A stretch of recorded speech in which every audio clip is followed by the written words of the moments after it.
Hey guys and welcome back to Best Car Picks. Kia അങ്ങനെ നമ്മുടെ പുതിയ Syro CV ഇറക്കിയിട്ടുണ്ട്.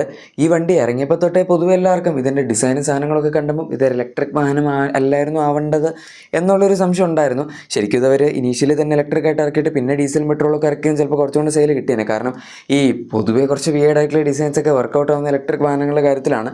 ഈ വണ്ടി വന്നപ്പോഴും പ്രത്യേകിച്ച് അങ്ങനെ ഫ്രണ്ടിൽ ഗ്രില്ലൊന്നും ഇല്ല, എല്ലാം ഒരു ബോഡി കളർ തീം അങ്ങനെയൊക്കെ വന്നപ്പോഴേക്കും ആൾക്കാർക്ക് ഡിസൈൻ അത്രയ്ക്കും അങ്ങോട്ട് തേച്ചില്ല. അതുകൊണ്ടാണ് IC അതായത് ഇന്റേണൽ കമ്പഷൻ എഞ്ചിൻ വെച്ചത് അങ്ങനെ അങ്ങോട്ട് ക്ലിക്ക് ആവാതിരുന്നത്. എന്തായാലും ഇപ്പോൾ ഇലക്ട്രിക് വന്ന സ്ഥിതിക്ക് നമുക്ക് നോക്കാം എങ്ങനെയാണ് ഈ സംഭവം എന്നുള്ളത്.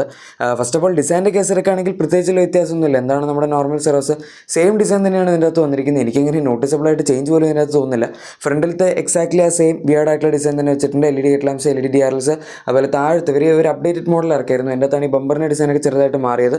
പിന്നെ ഒരു ചെറിയ ട്രയാങ്കിൾ പോലത്തെ സാധനം ഉണ്ടല്ലോ താഴത്ത്, അതൊക്കെ ആ സമയത്ത് വന്നതാണ്. പിന്നെ നമ്മൾ ലെഫ്റ്റ് സൈഡിൽ നോക്കുകയാണെങ്കിൽ ചാർജിങ് പോയിന്റ് ഇതിനകത്ത് കാണാൻ പറ്റും. അതവരവിടെയാണ് പ്ലേസ് ചെയ്തിരിക്കുന്നത്. പിന്നെ ആലോയ്സ് ഒക്കെ സെയിം 17 ഇഞ്ച് വീൽസ് തന്നെയാണ്. നമുക്ക് നോർമൽ സെറോസ് കിട്ടുന്ന അതേ വീൽസാണ്. പിന്നെ ഓവർവീംസ് ആയിക്കോട്ടെ, നമ്മുടെ ഫ്ലഷ് ഫിറ്റിംഗ് ഡോർ ഹാൻഡിൽസ് ആയിക്കോട്ടെ, ലെങ്ത്, ഡയമെൻഷൻസ്, വിഡ്ത്ത് സാധനങ്ങൾ എല്ലാം എക്സാക്ട്ലി സെയിം ആണ്. പിന്നെ റിയർ ഡിസൈൻ എടുക്കുകയാണെങ്കിൽ ഇവിടെയും ഒരു വ്യത്യാസവും പറയാനില്ല. നമുക്ക് നോർമൽ സെറോസ് കിട്ടുന്ന അതേ ഡിസൈൻ തന്നെയാണ്. നമ്മൾ നേരത്തെ അപ്ഡേറ്റഡ് മോഡൽ പറഞ്ഞ പോലെ ബാക്കിലും ബമ്പറിൻ്റെ ഡിസൈനിൽ ചെറിയ വ്യത്യാസം വന്നിട്ടുണ്ടായിരുന്നു. ആ ട്രയാങ്കിൾസ് ആണ് ഫ്രണ്ടിൽ കണ്ട പോലെ തന്നെ ബാക്കിലേക്ക് ആഡ് ചെയ്തിട്ടുണ്ട്. പക്ഷേ ഞാൻ പറഞ്ഞത് പുതിയ സംഭവം EV സ്പെസിഫിക് ആയിട്ടുള്ള ഡിസൈനൊന്നും അല്ല, നേരത്തെ ഉണ്ടായിരുന്ന തന്നെയാണ്. ഇതിൻ്റെ ബാക്കും കുറച്ച് വിയേഡാണ്. ഇതൊരു കിയയുടെ വാഗണാറിൻ്റെ പോലത്തെ ഡിസൈനാണ് അവർ കൊടുത്തിരിക്കുന്നത്. അതുകൊണ്ടാണ് ഈ വണ്ടിയുടെ ഒരു സെയിൽസിനെ അത് ബാധിച്ച്. എനിവേ നമുക്കിനി ഇൻറ്റീരിയർ നോക്കാം അവിടെ. അപ്പോൾ നിങ്ങൾ വിചാരിക്കും ഓക്കെ ഇൻറ്റീരിയറിൽ എന്തെങ്കിലും വ്യത്യാസം ഉണ്ടെന്ന്. പക്ഷേ സൈഡിൽ ഇല്ല, ഇൻറ്റീരിയർ സെയിം ആണ്. നമുക്ക് ഈ പുതിയ 3 സ്പോക്ക് സ്റ്റിയറിംഗ് വീലും അവർ കഴിഞ്ഞ സെറോസിൻ്റെ അപ്ഡേറ്റിൽ ആഡ് ചെയ്തതാണ്. നമുക്ക് നോർമൽ പണ്ട് സെറോസ് വന്ന സമയത്ത് 2 സ്പോക്ക് ആയിരുന്നു. എനിക്ക് പേഴ്സണലി ആ ഡിസൈൻ ഇഷ്ടമല്ല. പക്ഷേ ഈ സ്റ്റിയറിംഗ് വീലിൻ്റെ ഡിസൈൻ നല്ലതാണ്. കിയയുടെ പല പുതിയ വണ്ടികളിലും നമുക്ക് ഈ ഒരു സ്റ്റിയറിംഗ് വീൽ കാണാൻ പറ്റും. ഒരു ഡ്യുവൽ ടോൺ ഫിനിഷാണ് കൊടുത്തിരിക്കുന്നത്. ബ്ലാക്കും അതുപോലെ താഴത്തെ പോർഷൻ ഇല്ലെങ്കിലും മുകളിലത്തെ പോർഷൻ നമുക്കൊരു വൈറ്റ് ഫിനിഷ് വരുന്നുണ്ട്.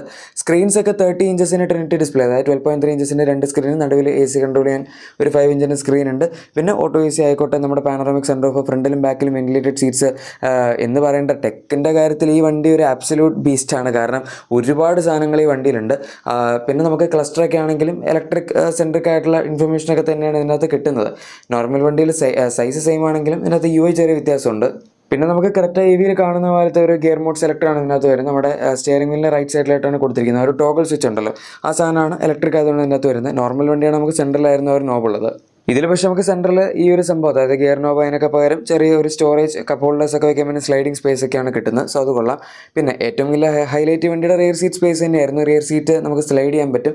അതുകൊണ്ട് തന്നെ ബാക്കിലത്തെ ബൂട്ട് സ്പേസ് വേണമെങ്കിൽ അത് ഉപയോഗിക്കാം. അതല്ല ഇനി റിയർ സീറ്റ് സ്പേസ് ആണ് വേണമെങ്കിൽ അത് മാക്സിമം നമ്മുടെ ആവശ്യത്തിനനുസരിച്ച് അഡ്ജസ്റ്റ് ചെയ്യാൻ പറ്റും. പിന്നെ ഫ്രണ്ടിലത്തെ സീറ്റ്സ്, ബാക്കിലത്തെ സീറ്റ്സ് ഡിസൈനൊക്കെ വളരെ നല്ലതാണ്. ഇവൻ ഫ്രണ്ടിലത്തെ ഹെഡ് റെസ്റ്റ് ആണെങ്കിൽ പോലും കുറച്ച് ഒരു യൂണിക് ആയിട്ടുള്ള ഡിസൈനാണ് വരുന്നത്. പ്രശ്നം എന്താണെന്ന് വെച്ചാൽ ഈ വണ്ടിയുടെ റൈഡ് ആൻഡ് ഹാൻഡ്ലിംഗ് ബാലൻസ് ആയിരുന്നു.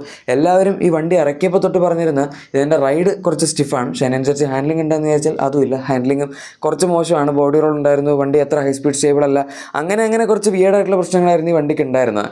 അല്ലാതെ ഫീച്ചേഴ്സിൻ്റെ കാര്യത്തിലൊക്കെ നമുക്ക് ഇവൻ ബാക്കിൽ വരെ ആ ഒരു ബേസിൽ വെന്റിലേറ്റഡ് സീറ്റ്സ് അവർ ഇതിനകത്ത് കൊടുത്തിട്ടുണ്ട്.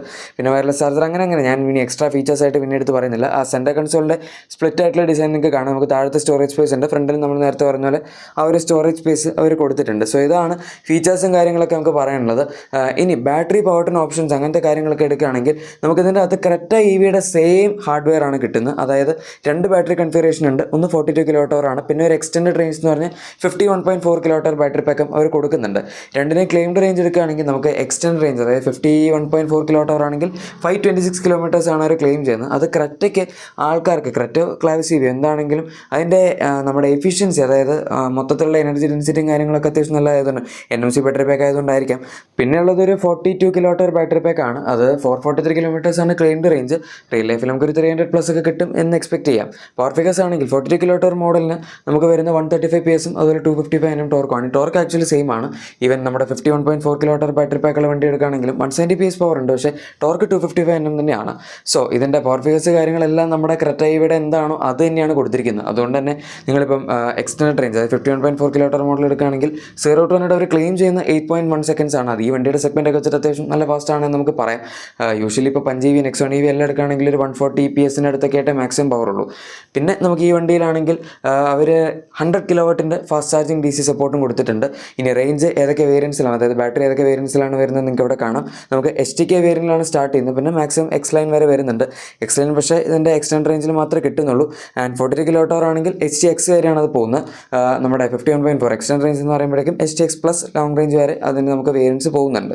സോ ഇതാണ് അതിൻ്റെ വേരിയൻസിൻ്റെ ലൈനപ്പൊക്കെ. നിലവിൽ ഈ വണ്ടിയുടെ ബുക്കിംഗ്സ് അവർ ഓപ്പൺ ചെയ്തിട്ടുണ്ട്.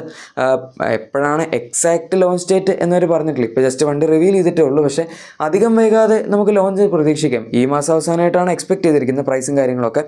പക്ഷേ നമുക്ക് ഇപ്പോൾ ഈ മാസം വന്നില്ലെങ്കിലും അടുത്ത മാസം സ്റ്റാർട്ടിങ്ങിൽ ഉറപ്പായിട്ടും ഉണ്ടാവും. പിന്നെ ഈ വണ്ടിയിൽ ഒരു ബാറ്ററി സർവീസും അനൗൺസ് ചെയ്തിട്ടുണ്ട്. സോ മിക്കവാറും നമുക്കൊരു 10 lakhs അല്ലെങ്കിൽ 12 lakhsനകത്തൊക്കെ ആയിട്ട് ഒരു സ്റ്റാർട്ടിംഗ് പ്രൈസ് പറയാനുള്ള സാധ്യതയുണ്ട് ബാസിൻ്റെ അണ്ടറിൽ. പിന്നെ അതല്ലാതെ നോക്കുകയാണെങ്കിൽ മേ ബി ഒരു 13-14 lakhs ഒക്കെ ആയിരിക്കും എക്സ്ഷോറൂം പ്രൈസ് വരുന്നത്. മാക്സിമം ഒരു 18 lakhs വരെയൊക്കെ ടോപ്പ് ആൻഡ് എക്സ്ഷോറൂം പ്രൈസ് പോകും എന്ന് നമുക്ക് എക്സ്പെക്ട് ചെയ്യാം. ഇതൊക്കെ എസ്റ്റിമേറ്റഡ് പ്രൈസ് ആണ്. റിയൽ ലൈഫ് പ്രൈസ് വരുമ്പോൾ നമുക്ക് അതിനെപ്പറ്റി ഡിസ്കസ് ചെയ്യാം. എനിവേ നിങ്ങൾക്ക് എന്താണ് ഈ വണ്ടിയെ പറ്റി പറയാനുള്ളതെന്ന് ഉറപ്പായിട്ടും താഴെ കമൻസിൽ പറഞ്ഞേക്കാം. പിന്നെ നിങ്ങളുടെ എക്സിസ്റ്റിംഗ് വാഹനത്തിന് എന്തെങ്കിലും ആക്സസറീസ് ഒക്കെ പ്രൊഡക്ട്സ് ഒക്കെ ആണെങ്കിൽ നമ്മുടെ ഡിസ്ക്രിപ്ഷനിൽ പ്രൊഡക്ട്സ് ഉറപ്പായിട്ടും ചെക്കൗട്ട് ചെയ്യാനും മറക്കണ്ട. വീഡിയോ ഇഷ്ടപ്പെട്ടെങ്കിൽ തീർച്ചയായും ലൈക്ക്, സബ്സ്ക്രൈബ്, ഷെയർ ഒക്കെ ചെയ്യാൻ നമ്മൾ സപ്പോർട്ട് ചെയ്തേക്കാം. നമുക്ക് മറ്റൊരു വീഡിയോയിൽ കാണാം. അതുവരെ thank you for watching my video and good bye.